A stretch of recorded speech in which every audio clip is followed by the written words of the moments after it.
చదువుతున్నాం. లూకా సువార్త 1వ అధ్యాయము 27వ వచనం చివరి భాగం చదువుతున్నాం. ఆ కన్యక పేరు మరియ. చిన్న ప్రార్థన చేసుకున్నాము. ప్రేమ స్వరూపైన మా ప్రియ కలుగుతుంది నీ పరిశుద్ధ నామములో వందనములు స్తుతులు స్తోత్రములు దేవా. ప్రభువు తండ్రి తండ్రి పన్నెండవ మాసం ఆనంద మాసంలో ప్రవేశపెట్టిన మా తండ్రి నీకు దగ్గరైన స్తుతులు స్తోత్రములు దేవా. ఇప్పటి వరకు తండ్రి పాట ద్వారా తండ్రి ఈ పరిశుద్ధ గ్రంథంలో తండ్రి మన యొక్క స్త్రీ కలుపు కన్య మరియు మేము ధ్యానించుకొచ్చుండగా బోధపడి మీరు తండ్రి ప్రభుత్వం ఇసులు చూడటం మరియు పరచుకొని వాక్య ద్వారా మా అందరితో మాట్లాడి మా జీవితాన్ని తండ్రి మీకు ఇష్టమైన రూపునడం అలా ఏర్పడే వరకు తండ్రి మమ్మల్ని సరి చేసి మీరు ఎన్నో రాకుల వరకు మీరు ఏడ్చే వరకు తండ్రి మమ్మల్ని తండ్రి తయారు చేయడం త్వరగా వేసినామని ప్రార్థన ఇచ్చినాను ప్రభు యొక్క పాలన చెప్పవచ్చు మనలకు దేవదేవ జీవనతోడుగా మరి లూకా సువార్త 1వ అధ్యాయంలో అంతా కూడా చూసినప్పుడండి క్రిస్మస్ కాలంలో మనం యేసుక్రీస్తు ప్రభు వారి జనం గురించి ధ్యానించుకుంటాము. అలాగే మరి పాటలు కూడా దైవజనాలు సంఘాలు అనేక క్రిస్మస్ కీర్తనలు రాశారు కదా. అందులో ఒక పాటలో మరియ పుత్ర నామం ఇమ్మానుయేల్ అని రాశారు కదా. మరి ఇమ్మానుయేల్ అనే దేవుడు మనకు తోడని అర్థం ఇచ్చి ఇమ్మానుయేల్ దేవుడి యొక్క మరి తల్లి కన్యమరి గురించి ప్రతి సంవత్సరం కూడా క్రిస్మస్ నెలలో ధ్యానించుకుంటున్నాం. కానీ ప్రతి సంవత్సరం ఎంత ధ్యానించుకున్నప్పటికీ కూడా మరి ఆమె మరి చిన్న యవన కుమార్తె మరి కన్య మరియ ఆమె యవనస్తురాలు. మరి ఆమె యొక్క వయసు చూసినప్పుడు ఇంచుమించు 15 సంవత్సరాలు నుండి 20 సంవత్సరాల లోపు మాత్రమే ఉంటుందంటండి. ఇంచుమించు 15 సంవత్సరాలని అనుకోవచ్చు అనమాట. అంత చిన్న యవ్వన కుమార్తెను మరి దేవుడు ఎంతగా తన కృపను గాయని కుమరించాలో మరి ఎందుకు ఆమె మరి అట్టి ధాన్యత పొందుకుందాం మనం ధ్యానించుకొని మనం కూడా అట్టి విధిగా ప్రభు యొక్క రేచర్ కాలంలో మనం సిద్ధపడవలసిన వారమై ఉన్నాము.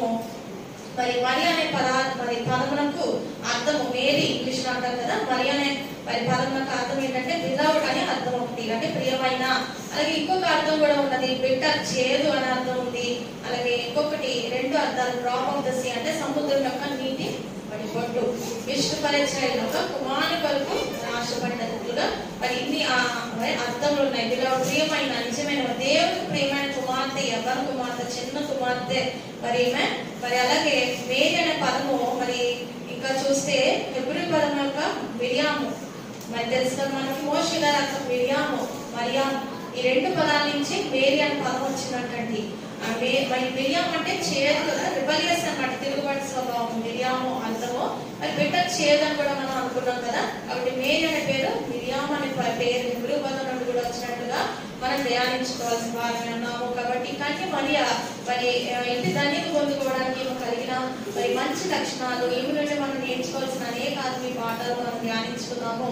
మొదటిగా ఈమె లూకా సువార్త 1వ అధ్యాయం 54-55 వచనాలు చూసినప్పుడు ఇక్కడ అబ్రహామునకును తన సంతానమునకు యుగాంతం వరకు తన కనికరము చూపు జ్ఞాపకం చేసుకుందని మన పితరులతో సెలవించినట్టు ఆయన తన సేవకుడైన ఇశ్రాయేలుకు సహాయం చేసినని చెప్పేసి ఇవన్నీ విషయాలు మరి మరియ చెబుతున్నట్లుగా ఉన్నది. ఎందుకంటే 46వ వచనం చూస్తే అప్పుడు మరియ ఇట్లా నేను నా ప్రాణము ప్రభువు కనపరచున్నది అని ఉన్నది. మరి ఇవన్నీ కూడా పరిశుద్ధాత్మ కలిగిన మరియ ప్రవక్తగా మరి ఒక ప్రవచన రూపంలో ప్రభువుని మరి స్తుతించినట్లుగా ఆత్మ నింపుదలతో మరి అనేక మాటలు మాట్లాడినట్లుగా మనం చూడగలము. కాబట్టి ఇక్కడ ఈమె మొదట ఏం చెప్తుందంటే ఈమెకు ఏం తెలుసు అంటే ధర్మశాస్త్రం తెలుసు. తన పితరులైన అబ్రహాము ఇస్సాకు యాకోబుల కథలన్నీ కూడా తెలుసు. వారి యొక్క పితరులు మరి వృత్తాంతాలన్నీ కూడా తెలిసిన మరి స్త్రీ యవ్వన బిడ్డ యవ్వన కుమార్తె 15 సంవత్సరాలు చూడండి. మరి మన యవ్వన బిడ్డలు ఉంటున్నారు. మరి 15 సంవత్సరాలకి మరి ఏమి మరి వాక్య జ్ఞానం ఉంటుంది చెప్పండి. ఆదివారం కనీసము సండే స్కూల్ అనేటువంటి ఆశ కూడా వారు ఉన్నట్లుగా ఆదివారం కూడా అనేకమైన ట్యూషన్లను పరుగులాడుతున్నారు.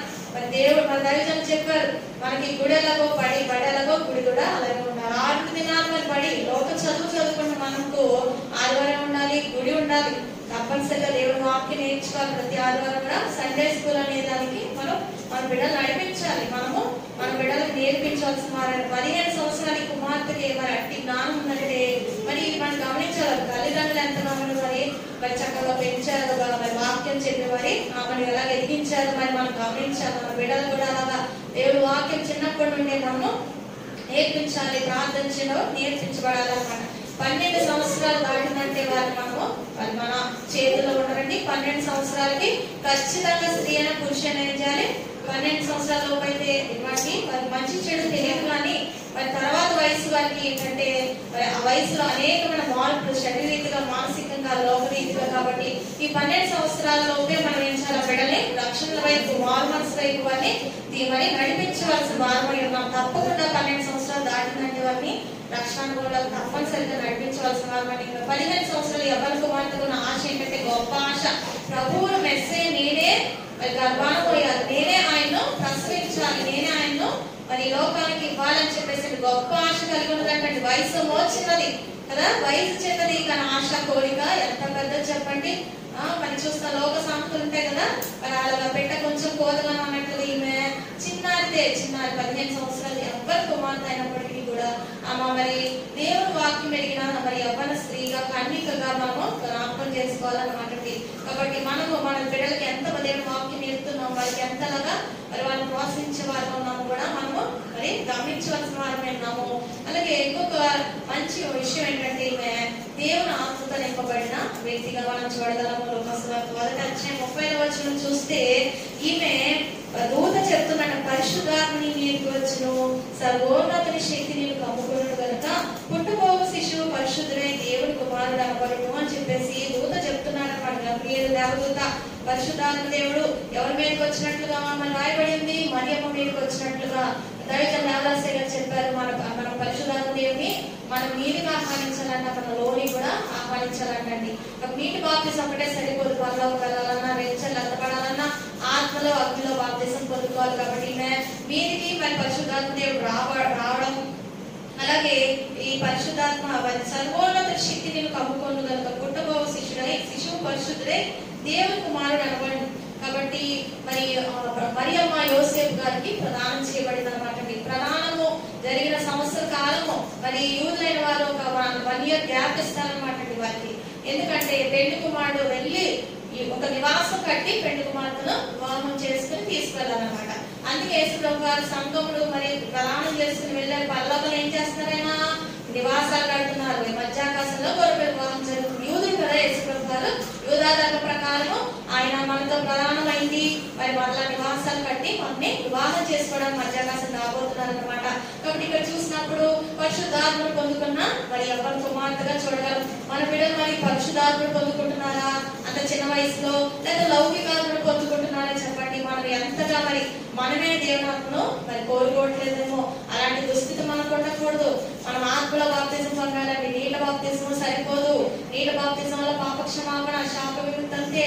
ఆత్మ బాప్తిజం పొందుకో, ఆత్మ నింపబడాలి. ఆదామలు ఎట్టి మహిమను పోగొడుతున్నారో తిరిగి ఆ స్వరూపగా మరి సారూప్యము మనం పొందుకోవాలి. పరిపూర్ణంగా మనలో అనుభవము దేవుని మహిమ ఉండాలన్నమాట. మన సొంత మరి స్వనీతి కానీ సొంత ఆలోచన కానీ ఏది కూడా ఉండడానికి వీల్లేదు. కాబట్టి ఈమె ఎవరి కుమార్తె అయినప్పటికీ కూడా ఈమె విషయంలో మరి ఈమె మరి ఆత్మ నింపబడిన చిన్న కుమార్తెగా మనం చూడగలము. మరి ఈ లోకంలో కూడా మనం అన్నిటినీ జయించాలంటే యేసుక్రీస్తు ప్రభు వారు పరిచర్యలోకి వచ్చే ముందు ఆ 40 సంవత్సరాలు ఉపవాసం చేశారంట. 40 రోజులు ఉపవాసం చేశారు. 40 రోజులు ఉపవాసం అయ్యాకని దేవుని పరిచర్యలోకి వచ్చారట. మరి ఆయన మరి దేవుడు అయ్యుండి, దేవుని కుమారుడు అయ్యుండి ఆత్మను పొందుకుని దేవుని పనికి మరి బయలుదేరారు. కాబట్టి దేవుని ఆత్మ లేనిదే మనకి ఏది కూడా జయించలేము. శరీరాన్ని కానీ, శాతాన్ని, లోకమును, మరణాన్ని దేన్ని జయించలేము. కాబట్టి వాటిని జయించాలంటే ఆత్మ వల్ల మనకు కావాలి అని మనం గమనించాలి. అలాగే మూడవది ఏంటంటే ఈమె మరి దేవుని ప్రణాళికకు ఎస్ చెప్పినటువంటి దేవుని మరి పనికి మరి లోబడి విధేయత మనం గమనించాలి. లూకాసు వార్త మొదటి అధ్యాయం 31వ వచనం చూస్తే, మరియు నీ బంధువురాలు ఎలిజబెతు తన వృద్ధాప్యంలో ఒక కుమారుడు గర్భం ధరించినది, గొడ్రాలనబడిన ఇది 6వ మాసము. మరి ఇక్కడ చూసినప్పుడు ఈమె మరి దేవుని ప్రణాళికకు మరి ఒప్పుకుందన్నమాట. ఇక్కడ 35వ వచనంలో చూసినప్పుడు ఏంటి, దేవుడు నీకు గర్భం ధరిస్తావు అని చెప్పేసినట్లుగా మనం చూడగలము. కాబట్టి ఏంటంటే ఈ యొక్క ప్రణాళికకు ఈమె ఏం చెప్పింది చెప్పండి, ఎస్ అని చెప్పిందండి 36వ వచనంలో. అంటే మరి ఈమె ప్రదానం చేయబడిందండి, యోసేపుతో ప్రదానం చేయబడింది. మరి పెళ్లి కోసం ఎదురు చూసి ఎవరి కుమార్తె ఆశ ఏంటి చెప్పండి, చక్కగా వివాహం జరగాలి. మరి పెళ్లి కుమారుడు యోసేపు చక్కని వాసం కట్టుకున్నాను, వచ్చి పెళ్ళాడాలి, నేను చక్కగా నా భర్తతో నా అద్దెకి వారితో ఉండాలని ఆశ కలిగి ఉండాలి. కానీ ఈ ప్రధానమైన ఎవరి కుమార్తె మరియా ఆశ ఏంటంటే, ఆమె ప్రదానం చేయబడినప్పటికీ కూడా ఆమె ఆశ ఏంటంటే ఆమె గర్భాన లోక రక్షకుడు మెస్సయ్య జన్మించాలని ఆశ కలిగి ఉన్నది ప్రార్థించుకుంటుంది కాబట్టి ఆమె యొక్క నెరవేర్పు మరి పొందుకున్నట్లుగా మనం చూడగలం. అంటే మరి ఇలాంటి సమయంలో దేవదూత వచ్చి ఇలా చెప్పినప్పుడు మరి ఆమె యొక్క ప్రార్థన నెరవేరినట్టుగా మనం గమనించాలి. ఆమె యొక్క ప్రార్థన ఏంటి?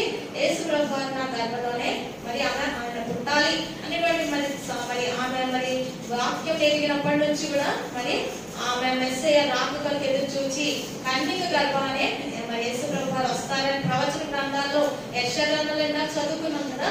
కన్యక ప్రభు దానికి సూచన చూపుతుంది ఏంటంటే కన్యక గర్భవతి కుమారుడు కలుగుతాడని ఇమ్మానుయేలు పేరు పెట్టుననేటువంటి ప్రవచనముకు బలముగా నాటుకుందనమాట. ఆ ప్రవచన యొక్క నెరవేర్పు నా జీవితంలో జరగాలని ఎంతో మంది కన్యకలు ఆ సమయంలో ప్రార్థన చేసుకుని ఉండొచ్చండి. కానీ ఒక్క కన్యకని మరి యవ్వన కుమార్తె మరి అట్టి ధన్యత పొందుకుంది. ఎందుకంటే ఆమె యొక్క విధేయత ప్రభువుకు తెలుసు. ఎంత కష్టం వచ్చినా ఎన్ని నిందలు వచ్చినా ఈమె నా పని మరి నేను చెప్పిన పని విడిచిపెట్టదని చెప్పేసి దేవుడికి తెలుసు. కాబట్టి మరి కన్య మరియును దేవుడు ఎన్నుకున్నాడు అనమాట. మరి అందుకు ఆమె విధేయత దేవుడికి తెలుసు. మరి అటువంటి చిన్న పని కాదు, మరి సులువైన పని కాదండి. పెళ్లి కాకముందే గర్భవతి అంటే లోకం ఇంట్రెస్ట్ ధర్మశాస్త్ర ప్రకారం రాళ్ళు కొట్టి వ్యభిచారిగా మరి ముద్ర వేసి చంపివేస్తారనమాట. మరి అంత గొప్ప మరి ఈ పని బలమైన పని అనమాట. అలాంటి మరి నిందలు రాళ్ళు అనేవి నిందలు అనేవి మన మీద పడడానికి వస్తాయి. కానీ నేను నిందలను పడతాను. ప్రభు ఈ లోకంలో రావాలి, లోక రక్షకుడు ఈ లోకంలోకి రావాలి, అందరికి రక్షణ తేవాలి, మెస్సేజ్ రావాలి, నేను మరి నా గర్భాన్ని మెస్సేజ్ వరకు ఇవ్వాలనేటువంటి గట్టి పట్టుదల ఆశ మరి దాని కొరకు ఎంతకైనా సరే మరి ముందుకు వెళ్ళి మరి శ్రమ అనుభవించడానికి మరి ఎదురీగా ఏంటంటే అట్టి ఎవరికి మాత్రం మనం చూడగలం. చిన్న ఎవరి కుమార్తె అయినప్పటికీ కూడా ఈమె ఎంత గొప్ప ఆశ కలిగిందో మనం గమనించగలము. మరి మనము దేవుని పని అప్పగించినప్పుడు ఎన్నో నిందలు రావచ్చు, శ్రమలు రావచ్చు, వెనుకోట్లు రావచ్చు, లేకపోతే కరువులు ఉపద్రవాలు మరి ఎన్నో రావచ్చు అండి. దేవుని పని చేయడం అంత ఆషామాషి కాదనమాట.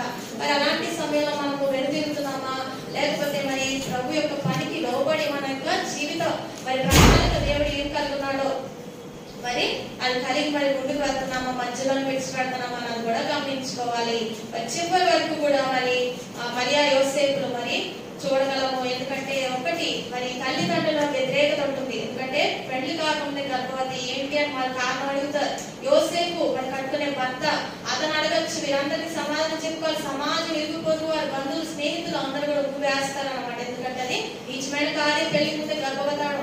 అలాంటి మరి అట్టి పనికి అంటే మరి ఆ పనికి మరి విధేయత కలిగి ఉన్నట్టుగా మనం చూడగలము. కాబట్టి ఈ లోక రక్షకుడు ఈ లోకానికి రావడానికి చిన్న కుమార్తె మరి చూడండి 5 రొట్టెలు చిన్న చేపలు అప్పుడంట ఆ చిన్నారి వాళ్ళు ఆ యొక్క మరి 5 రొట్టెలు మరి చిన్న చేపలు ప్రభుకి ఇవ్వకపోతే ఆనాడు 20,000 మంది పురుషులు స్త్రీలు బిడ్డలు ఆకలితో అలమటించేవారు. ఎందుకంటే 3 రోజుల నుంచి వారికి ఆహారం లేదు. మరి ఆ బిడ్డించిన దాతృత్వాన్ని బట్టి వారు అందరూ కడుపు నింపుకుని వారు మరి ఆ బలం తెచ్చుకుని వారు గృహాలు వెళ్ళారంట. మరి చిన్నవే అనుకోవచ్చు, కానీ మరి దేవుడు ఎంతగానో వాటిని మరి ఎందుకంటే మరి ఘనముగా ఇచ్చుతాడు, ఘనముగా తన పని కొరకు వాడుకుంటాడండి. మరి మరియా యోసేపు ఎంతగానో మరి ఆ యోసేపు కూడా మరి దేవుడు దూత ద్వారా మరి అనేక విషయాలు తెలియజేయడం ద్వారా మరి విడిచిపెట్టలేదు, పెళ్ళాడాడు, కానీ ఎలుగుగా ఉన్నాడంటే అప్పటి వరకు కూడా తనని పట్టలేదంట. మరి యేసు ప్రభు మరి లోకాలకు వచ్చే వరకు ఇవన్నీ కూడా మనం చాలా ధ్యానించుకుంటాం కదా. మరి ఇంకొకటి ఏంటంటే మరి దేవుని మాటలన్నీ కూడా భద్రం చేసుకుని తల పోసుకుంటుంది. లూకాసు 2:19 చూస్తే ఇక్కడ మరి ఈమె ఏంటంటే ఈ మాటలన్నీ కూడా తల పోసుకున్నట్టుగా మనం చూడగలము. అయితే మరి ఆ మాటలన్నీ తన దీంట్లో తల పోసుకొని భద్రము చేసుకొని అన్నట్టుగా ఉన్నది.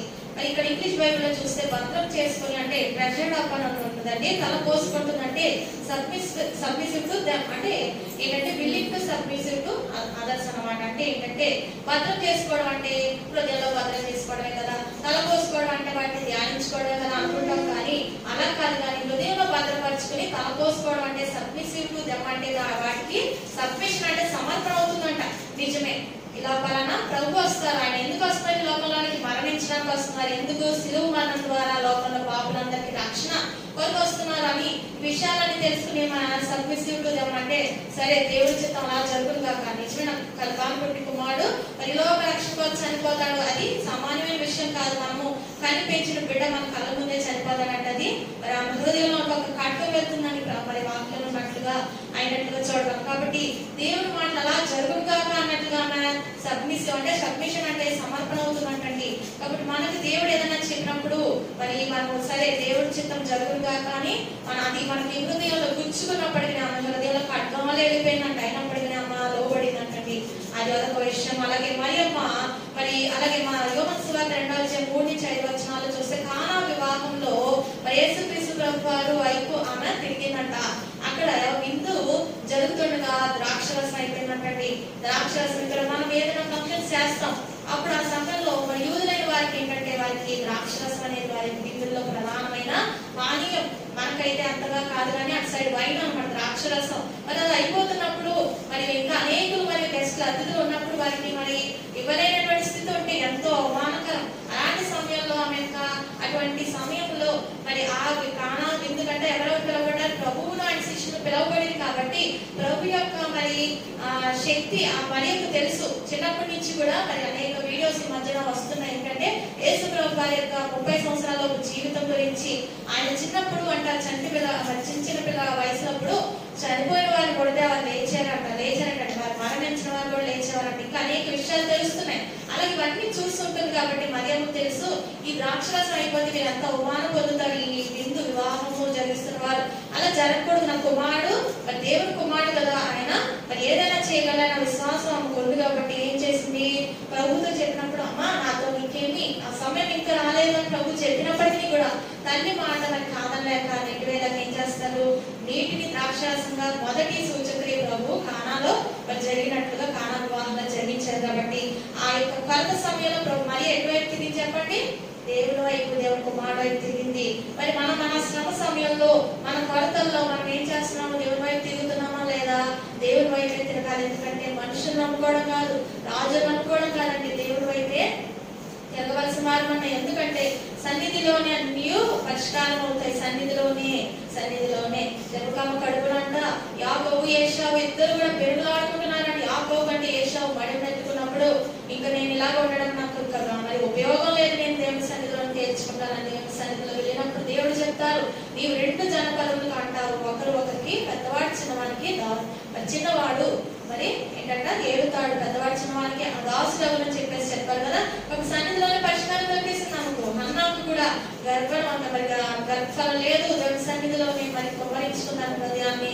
మరి ఏం చేసి చెప్పండి, పరిష్కారం పొందుకుంది. కాబట్టి మనకి ఏదైనా సరే ఎక్కడ పరిష్కారం అవుతుంది, దేవుని సన్నిధిలోనే తప్పకుండా అవుతాయి అన్నమాట. అలాంటి స్త్రీగా మనం చూడగలం, యవ్వన కుమార్తెగా మనం చూడగలము. అలాగే మా లూకా సువార్త 1:46-49 వచనాలు కూడా చూస్తే 46-47 వచనాల్లో మరియు దేవుని ఆరాధించే స్త్రీగా చూడగలం. ఇక్కడ ఇందాక చదువుకున్నాం కదా, నా ప్రాణం నా ప్రభువును కనపరుచున్నది, ఆయన తన దాసురాలి దీన స్థితిని కటాక్షించను అని చెప్పేసి దీనురాలైన చిన్న కుమార్తెను ఎవరు కటాక్షించారంటే దేవుడు కటాక్షించారట. ఆమె మరి పొందుకున్న ఆ ఆశీర్వాదాన్ని బట్టి దేవుడిని విడిచిపెట్టలేదని దేవుని ఆరాధిస్తుంది. నా ప్రభు నా ప్రాణం, నా ప్రభు నా ప్రాణము కనపరుస్తున్నది. ఏంటంటే నా ప్రాణం అంటే ఆమె అంతరంగంలో ఉన్న సమస్త కూడా ఏం చేస్తున్నారు, ప్రభు కనపరుస్తున్నట్టండి. మనం ఒక్కొక్కసారి మన మాటలతో చెప్పలేము, దేవుడు స్తుతించడానికి మాటలు రావు, కానీ మన ప్రాణం మన అంతరంగం అంతా కూడా దేవుడిని మరి సంతోషంతో స్తుతిస్తూ ఉంటుందంట. అటువంటి వచనమే ఈ 46వ వచనం 47వ వచనం అన్నట్టు మనం చూడగలం. కాబట్టి మనము ప్రభువుని కనపరిచే వారిగా ఉండాలి, ప్రభు నోటితో స్తుతించాలి. మరి అలాగే ఆయన చేసిన మేలు ఇతరులకు సాక్ష్యాలు చెప్పడం ద్వారా దేవుని కనపరచాలి. అనేక అన్ని జరుగుతా మరి దేవుని వెలుగుని ఇచ్చారంట, మనము ప్రసరింప చేయాలి. మనం నోరు మూసుకుని ఉండటం వల్ల ఉపయోగం ఉండదండి. అనేకులకు మనము దేవుడి కార్యాల్లో తెలియజేయాలి. మన నోరు తెలిస్తే చెప్పే మాట ఏంటి, మరి దేవుడి గురించిన సాక్ష్యములు మనం చెప్పాలి, ప్రభువుని కనపరచాలన్నమాట. మనం ఇలా ఉన్నామంటే కేవలము దేవుడి కృపే. కోవిడ్ కాలం దాటి మాస్క్ లేకుండా ఉంటున్నామంటే ఇది అసలు మనం ఊహించుకొని కావాల్సిన పరిస్థితి కాదు. మాస్కులతోనే జీవించాలని మనం అనుకున్నాం, కానీ కరోనా కాలం దాటింది. మరి ప్రభు మనలో అన్ని పరిస్థితులు సరళపరిచారు. కాబట్టి మనం ఇలా ఉన్నామంటే దేవుడి కృపే. ఆ ప్రభు ఇచ్చిన ఆవిష్కారం దేవుడి కృప.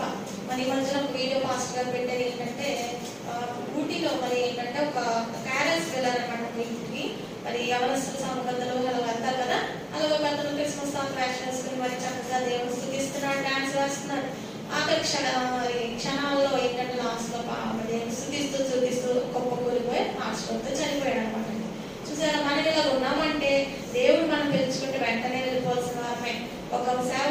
స్టేజ్ మీద వాక్యం చెప్తున్నాడు అనమాట, వృద్ధుడు అనమాట అండి.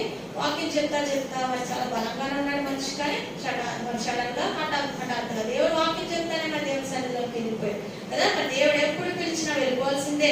కాబట్టి ఇక్కడ మనం ఎలా ఉన్నామంటే దేవుడి కృపే, నాకు అది ఇవ్వలేదు ఇది ఇవ్వలేదు అని కాదు, కానీ దేవుడు మనకి ఇచ్చిన ఆయుష్కాలను బట్టి మరి దేవుడు చూపించాలి. ఎందుకో దేవుడు ఇంకా సమయం త్వరపడిస్తున్నారు. కాబట్టి ఇంకా నేను ఏం చేయాలి, నన్ను నేను సిద్ధం చేసుకోవాలి. దేవుడికి ఇష్టమైన పెళ్లికి మాత్రం సిద్ధపడాలి, అందుకే ఆయుష్కాలము అని చెప్పేసి మనం ఏం చేయాలి, మరి ఎస్తేరు వలె, ఎస్తేరు రాణి కావడానికి, లోక రాణి కావడానికి ఆమె సిద్ధపడింది. మనం ప్రభువుకి వధువుగా మనం సిద్ధపడాల్సిన వారమై ఉన్నాం. కాబట్టి మేము ప్రభువుని ఆరాధించి గణపరిచిన స్త్రీ, మనము గణపరచాలి, అందరి ముందు ప్రభువుని గణపరచాలి. దేవుని ఎప్పుడు కూడా మనము మరి సరిగే వారిగా మరి ఉండకూడదు అనమాట. అలాగే ఇంకొకటి ఏంటంటే, ఈమె మరి మరి ప్రధాన చేయబడిన కనిక మరి యోసేపు గారిని వివాహం చేసుకోవాలి, కానీ ఈమె యొక్క గర్భిణీ సంగతి, ఈ గర్భఫలం సంగతి కనుక తెలిస్తే యోసేపు ఏమనుకుంటాడు అని మరి యోసేపు కబురు అక్కలేదు. ఇక్కడ వాక్యం ఏమైనా ఉన్నదా చెప్పండి. ఈ వద్దకు దూత వచ్చి మరి శుభవార్త మరి వినిపించి వెళ్ళిపోయారు. మరి అలాగే మరి యోసేపు విషయం ఏంటి, లేకపోతే తల్లిదండ్రులు ఏమంటారు, ఏది కూడా ఆలోచించలేదు, కానీ దేవుడి చేతులకి ఆ సమస్యను మరి అప్పగించిందంట. ఏంటది, దేవుడే మరి చూసుకుంటారు, యెహోవా ఈరే అన్నింటినీ చూసుకున్నాను అబ్రహాము చెప్తారు కదా. మరి బలికి పొట్టేలేదు అని తండ్రి అని చెప్పేసి ఇస్సాకు అడుగుతుంటా, చిన్నవాళ్ళు అన్నింటినీ దేవుడే చూసుకొను, ఆ సమయాన్ని దేవుడే ఇస్తాడు బలి పసుపులో అన్నట్లుగా. ఆ సమయాన్ని నిజంగానే అబ్రహాం మాటను బట్టి పొట్టేలు దేవుడు ఇచ్చారు కదా. అలాగే దేవుడే జరిగిస్తారు, దేవుడి కార్యం ఆగదనేటువంటి గొప్ప విశ్వాసం ఉన్నది మనకు. ఒకసారి ఏదైనా సరే దేవుడి సేవ విషయంలో కానీ మనకు మరి వ్యక్తిగత మరి పదుల అవసరత అంశాల విషయంలో మరి అటు విశ్వాసం ఉండదు. ఒకసారి మనము మరి వెనక్కి వెళ్ళిపోతా ఉంటాం, కులిగిపోతా ఉంటాం, నిరాశలో మరి పడుతూ ఉంటాం, ఏడుస్తాం. ఇవన్నీ కూడా మరి చేయకూడదు, కానీ దేవుడే చూసుకుంటారు విశ్వాసం ఉంది. కాబట్టి మరి అదే దూత మరి గబ్రియల్ దూత మరి యోసేపు గారి దగ్గరికి వెళ్ళి, నీవు మరియను చేర్చుకోవడం నువ్వు మరి ఏం చేయకూడదు, వెనుకడిపోయేది నీవు మరి ఏం చేయాలి, ఆమెను చేర్చుకో. మరి ఆమె గర్భం ధరించి దేని వల్ల పరిశుద్ధాత్మ అని చెప్పినట్టుగా మనం చూడగలము. కాబట్టి ఇక్కడ ఈమె మరి ఆ యొక్క భర్త విషయంలో మరి దేవుడికి ఆమె ఒప్పగించింది అనమాట. మనం ఏ విషయంలోనైనా సరే ఏం చేయాలి, దేవుడి మీద విశ్వాసం ఉంచాలి. మరి అలాగే దేవుడే చూసుకుంటాడు, అంతా దేవుడే చూసుకుంటాడు అని మనం ముందుకు వెళ్ళాల్సిన వారమై ఉన్నాం. అలాగే ఇంకొక విషయం ఏంటంటే, ఈమె దేవుడి చేరుకోబడిన స్త్రీగా మనం చూడగలము.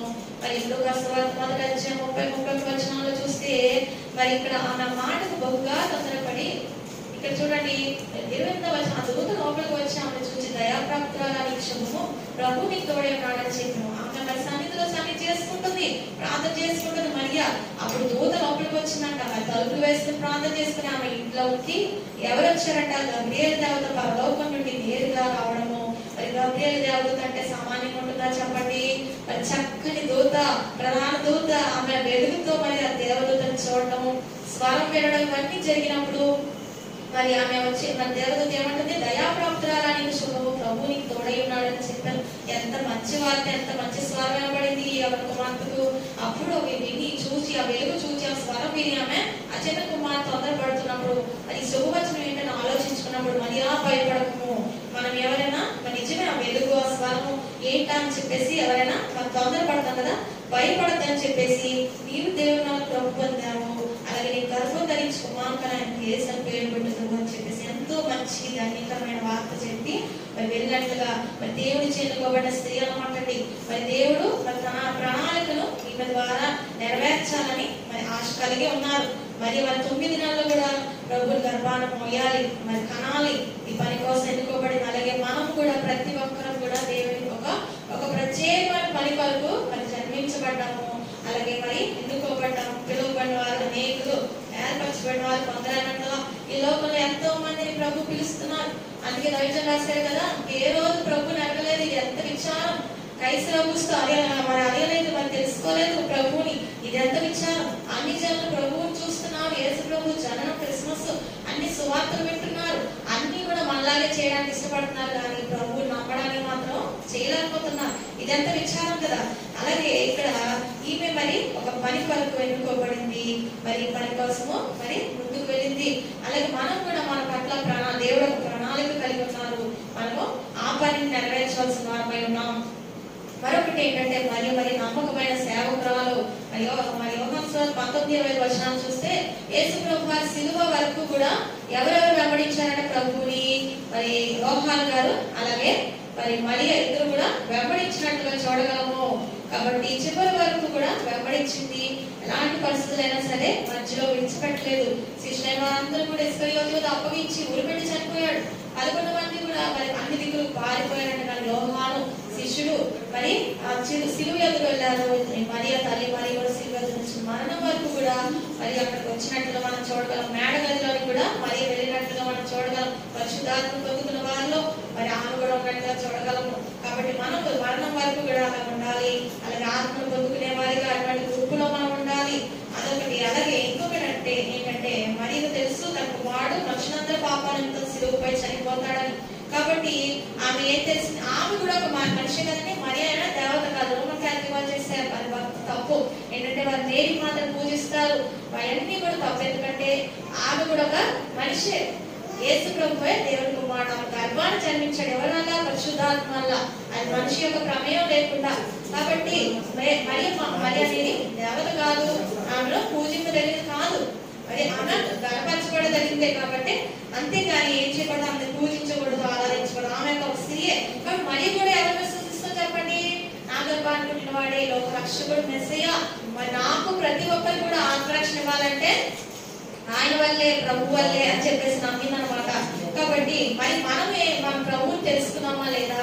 ప్రభుపై విశ్వాసం ఉంచుతున్నామా లేదా? మరి చూసినప్పుడు రోమీయులకు రాసిన పత్రిక 10:9 చూస్తే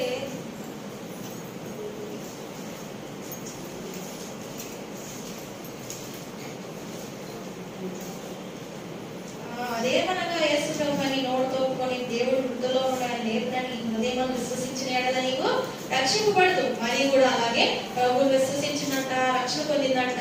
మరి ఆమె నోటితో ఒప్పుకుంది ప్రభువే రక్షకుడు. నా గర్భాన్ని మరి జన్మించినప్పుడు నేను గొప్పదాన్ని కాదు, నేను ఒక పాత్రని మాత్రమే అని ఆమె విశ్వసించింది. అలాగే మనం కూడా అందరూ కూడా మరి మనుషులు ఎవరు కూడా ఎవరు లేరంట. నీతి మాత్రం ఒక్కడు లేడు. అందరూ పాపులేరు. ప్రతి ఒక్కరు కూడా దేవుడు మరి తీసుకు గీతలు అంటే త్రోవ తప్పిపోయారని చెప్పి వాక్యం సెలవిస్తుంది. దేవుడు అనుకరించి మహిమను పోగొట్టుకున్నారు అని వాక్యం సెలవిస్తుంది. కాబట్టి ఇంకా క్రిస్మస్ నెలలో మరి యేసు ప్రభు వారు లోక రక్షకుడిగా వచ్చారు. కాబట్టి మనం ఆయన అందిస్తున్న రక్షణ మనం పొందుకోవాలి. రక్షణ అనే బహుమానం ప్రభువే ఒక బహుమానం. ఆయన ఇచ్చే రక్షణ అనే ఉచిత రక్షణ బహుమానం మనం అందుకోవాలి, రక్షణ పొందుకోవాలి. అదే దేవుని కోరిక ఉన్నది. కాబట్టి మరి గురించి అనేక విషయాలు తెలుసుకున్నాం కదా. మొదట మరియ దేవుడు వాక్యం ఎరిగిన స్త్రీ అంట.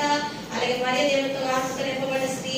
అలాగే మరియ దేవుని యొక్క పనికి ప్రణాళికకు మరి విధేయత చూపినట్ట. ఎంత కష్టమైన ఎంత నెదలైనా అని. అలాగే 4 ఏంటంటే దేవుడు మాట్లాడి కూడా భద్రం చేసి తలపోసుకున్నాడు. సబ్మిషన్ అంటే సమర్పణ. అసలు దేవుడి చిత్తలాగా జరుగుగా కనుకుంది. అలాగే ఆమె కానా విందులో కార్తీక సమయంలో ప్రభువు తిరిగింది. ఆమె ప్రభువుని కనపరిచిన స్త్రీ. మరి నా ప్రాణ ప్రభువుని కనపరుస్తున్నది. అలాగే ప్రధానం చేయబడిన కన్యక తన భర్త విషయంలో అయ్యో నా భర్త నన్ను విడిచిపెట్టి వివాహం చేసుకోవడం అనుకోక దేవుని చేతులకే దేవుడే చూసుకొని అనుకుని దేవునిపై విశ్వాసం ఉంచిందంట. అలాగే దేవుని ఎన్నుకోబడిన స్త్రీ. అలాగే ఈమె నమ్మకమైన సేవకురాలు. ఏంటంటే మరణం వరకు సిలువ వరకు వెంబడించింది. అలాగే మరియ తను గ్రహించింది తాను ఒక పాపి, తన కుమారుడు తన గర్భాన్ని పుట్టినవాడు రక్షకుడు. నేను ఆయన నోటితో ఒప్పుకోవాలి ప్రభు రక్షకుడు. అప్పుడే నాకు రక్షణ ఒప్పుకుంది. అట్టి మన ఘనమైన స్థితి ఆమె కలిగి ఉన్నది. ఇంకా అనేక లక్షణాలు ఆమెలో ఉంటాయి. కాబట్టి మనం ధ్యానించే కొద్దీ నీటి ఓటలు వస్తాయి. కాబట్టి కొద్ది లక్షణాలు కలిగి ఉంది. కాబట్టి దేవుడి పని నెరవేర్చిందండి. అలాగే కడల దినాలలో మనం కూడా దేవుడి పని నెరవేర్చవలసిన వారు ఉన్నాం. కాబట్టి దేవుడు మంచి ప్రార్థన చేస్తున్నాం. వాక్యం ఫలింపు కొరకు ప్రేమ స్వరూపమైన మా ప్రియ పరలోక తండ్రి, మీ పరిశుద్ధ నామమున స్తుతులు దేవా. ప్రతి సంవత్సరం తండ్రి మరి కొరకు యవన కుమార్తె 15 సంవత్సరాలు కూడా ఉన్నటువంటి చిన్న కుమార్తె నా తండ్రి ప్రభువా ఎంత గొప్ప పని చేసింది దేవా. గొప్ప నడ ప్రభు తన గర్భమును ఆయన యవ్వన బిడ్డ తన గర్భమును తన తన్ని కడుపును పుట్టే బిడ్డల కొరకు కాదు కానీ ఆ గర్భను నీకు మొదటిగా దానం చేసింది దేవా. ప్రభు నీ కొరకు తండ్రి సమర్పించింది దేవా. ఆ చిన్న కుమార్తె వాక్య జ్ఞానం బట్టి వందనాలు. మా బిడ్డలు కూడా అట్టి వాక్యంలో మేము నేర్పి పెంచాలయ్యా. మరి ధర్మశాస్త్రమును ప్రవచన గ్రంథాలు ఎంతో తెలిసిన కుమార్తె ఎవరు కుమార్తె ఆయన మా బిడ్డలు కూడా చిన్న వయసులోనే దేవా పరిశుద్ధ గ్రంథమును తండ్రి వారి తండ్రి నేర్చుకునే వారిగా అనేకలు బోధించే వారిగా చేయండి దేవానికి వందనాలు స్తోత్రం. అట్టి విధంగా మేము పెంచగలం కదండి. ఆత్మని నింపుదల నడిపి దయచేయండి ప్రభువా. తండ్రి నీకు వందనాలు. ఎంతగానో సమర్పణ కలిగిన ఎవరికి మార్తి దేవా ప్రభు నిందలకు తండ్రి నాన్న ప్రభు చిన్న వయసు చిన్నదే కానీ నా తండ్రి మీరు అప్పగించిన పని పెద్దది గొప్పదైనప్పటికీ కూడా నీ ఆత్మ బలపడి చేసినట్లుగా మేము కూడా తండ్రి చిన్నవారమే తండ్రి నన్ను మేము తండ్రి నాన్న దేవా రక్షణ పొందిన మేము ఎంతో కాలం అయ్యి వచ్చిన ఆయన మేము చేయవలసిన పని మేము చేయగల భాగ్యం దయచేయండి అయ్యా. మరి తండ్రి మా పట్ల ఏ ప్రణాళిక కలిగి ఉన్నారు ప్రభువా. తండ్రి మీరు పంపించిన ఆయుష్కాలం అంతా వృధా చేయగలేవా. ఆయన నీవు కలిగిన ప్రణాళిక మేమందరం కూడా రక్షణ పొందాలి. మేమందరం కూడా నీ రాకడకు సిద్ధపడాలి. కాబట్టి రక్షణ పొందవలసిన వారు రక్షణ పొందగల ప్రభు ఇచ్చేయండి. వారు మనసు పొందవలసిన వారు పొందగల ప్రభు ఇచ్చేయండి అయ్యా. నీ రాకడకు తండ్రి నాన్న వధువులుగా తండ్రి స్థిరాలు సిద్ధపడిందో అటు రీతిగా చెడుగు మనం మంచి చేయాలన్నా ప్రభా. 6 నెలలు ఒక విధంగా 6 నెలలు ఒక విధంగా రానిగా ఎస్తేరు తండ్రి సిద్ధపడింది అయ్యా. అటు రీతిగా చెడుగు మారడానికి కొన్ని కొంత సమయమాలు దయచేయండి. నన్ను మంచి చేయడం మరొక సమయమాలు దయచేసి తండ్రి నన్ను కీడు మాట మంచి చేశారు ఇంటికి తొలుగుతున్నావు వరుడి మీద ప్రేమ క్రీస్తున్నాను. వరుడి మీద ప్రేమ ఉంటే పైతరగతి అన్నావు. వరుడి మీద ప్రేమ క్రీస్తున్నా నీ మీద ప్రేమ దయచేయండి దేవా. వాళ్ళ తండ్రి చెడుగులు పెరిగి వేసినాను తండ్రి దేవా ప్రభా. నన్ను నీ మంచి శుభలక్షణములు వాళ్ళని ఎప్పటి దేవా. నన్ను అలనాడు మరియ తండ్రి నీ యొక్క పని కొరకు మరియు సిద్ధపరచో సన్నిధిలో. అలాగే తండ్రి పెళ్లి కుమార్తె గదిలో నుండి రావాలని అన్నావు కాబట్టి దేవా సన్నిధి గదిలో మమ్మల్ని దేవాలయంలో మమ్మల్ని సిద్ధం చేయండి అయ్యా. నన్ను అతి రీతిగా నన్ను లేచే కాలంలో సిద్ధపడి మధ్యాకాశానికి ఎగిరి వచ్చిన నిత్యము నీ సన్నిధిలో ఉండగల దీవెన ధన్యత దయచేసి మనం పొందుకోమని త్వరగా నన్ను వేసినామన బెత్లెహేము వాళ్ళు వేసినామని ప్రార్థన అడుగుతున్నాను తండ్రి. ఆమె అందరికీ మనంతా అవకాశం ఇచ్చిన అందరికీ మాట్లాడాలి.